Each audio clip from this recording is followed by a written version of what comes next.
All right. This may come as a surprise to everyone in this room, but I am not a fan of airport security. Every time I fly, I always get searched, and what annoys me about it is that they always have to tell me that I was chosen completely at random. And that's fucking bullshit. I wasn't chosen completely at random. Obviously, they put their hands on me because I'm attractive. You know, the only problem I have with that joke is that the harder people laugh, the uglier I feel. But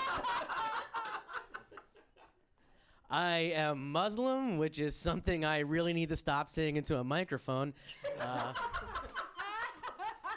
You know, people seem to hate us for some reason, you know? I can't put my finger on why, but, you know, maybe it's our goofy hats. You know, they do look awfully Jewy, but here, I'm gonna educate you guys. Maybe that'll let me stay in America a little longer, even though I was fucking born here. But we have a holy month. It's called Ramadan, and it actually takes place at a different time every year. And the reason that is because Muslims go by a lunar calendar. And the reason we go by a lunar calendar is strictly to fuck with white people. And here's how we celebrate it. We starve for the entire month. We literally have no food or water from sunrise to sunset. And we do this for 30 days straight. And I imagine there's a lot of people out there who are thinking, well, that's fucking stupid. But there's actually a good reason that we do this. See, there's this verse in our holy book, the Quran, and it says, no fat chicks. I have names for all of my jokes, and that one is called feminism. I have no business talking about my religion. I am like the worst Muslim on the planet. Well, or maybe I'm not the worst Muslim on the planet. You know, what I'm trying to say is that I'm just not good at my religion. I don't do shit, and I break every fucking rule. I drink alcohol. That's against my religion. I eat pork. That is definitely against my religion. And I only date Jewish girls. That last one is actually not against my religion. I just do that to piss off my mom. But people always ask me, they're like, why do you bother calling yourself a Muslim if you do nothing in your religion?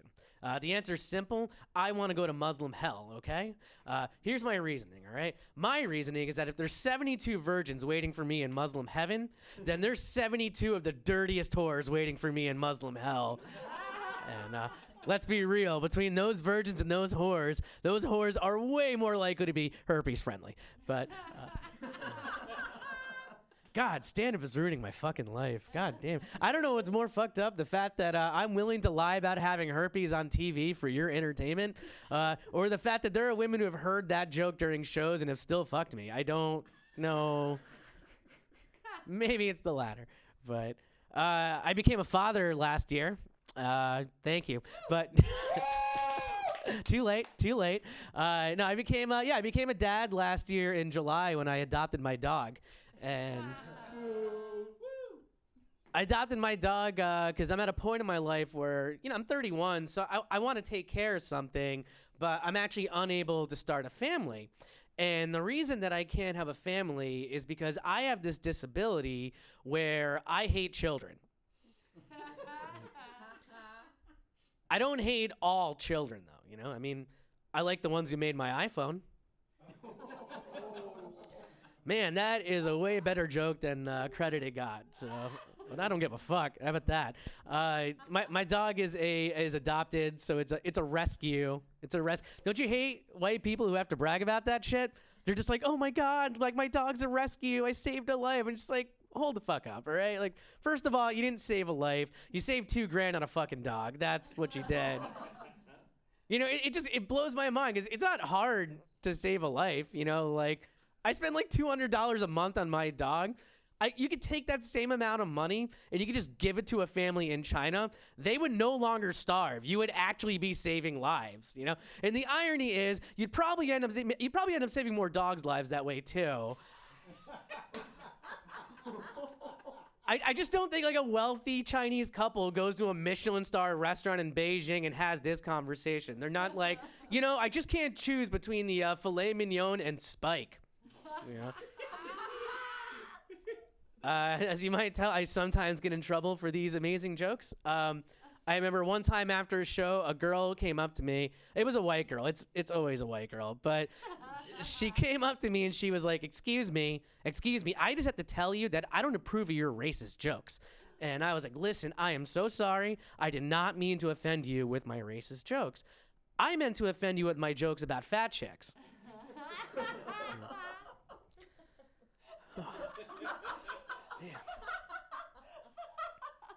My mother must be so proud. Speaking of which, she is Asian, so I think it's kind of weird that anyone would be offended by that stuff. You know, just because my mom was like the definitive tiger mom. In case you don't know what that is, a tiger mom is like a really strict Asian mom, and my mom was the strictest tiger mom of them all. Like, I remember this one time. This is how strict she was. This one time, my mom beat the living shit out of me because I only got an 80% on my test for autism. Oh, man, my mom... My mom wonders why I won't let her like watch me do stand-up, and I'm like, there's no easy way to tell her. Like, well, maybe it's because I lie about you being a violent anti-Semite, but you know, man, I'm gonna leave you on one of my my platinum hits, one of my deep cuts, which is why I'm so fucking famous and on TV now. You know, I'm single again, but I have to say, like, I live in New York City, and dating is impossible over there. Like, I try to give women everything they want, and it never seems to be enough. Like, for example, girls love, and I mean love, a guy who's dangerous. So when I see a girl that I like, the first thing I tell her is that I'm a registered sex offender. I also tell her that because a judge says I have to. You guys are great. That's my time. Thank you.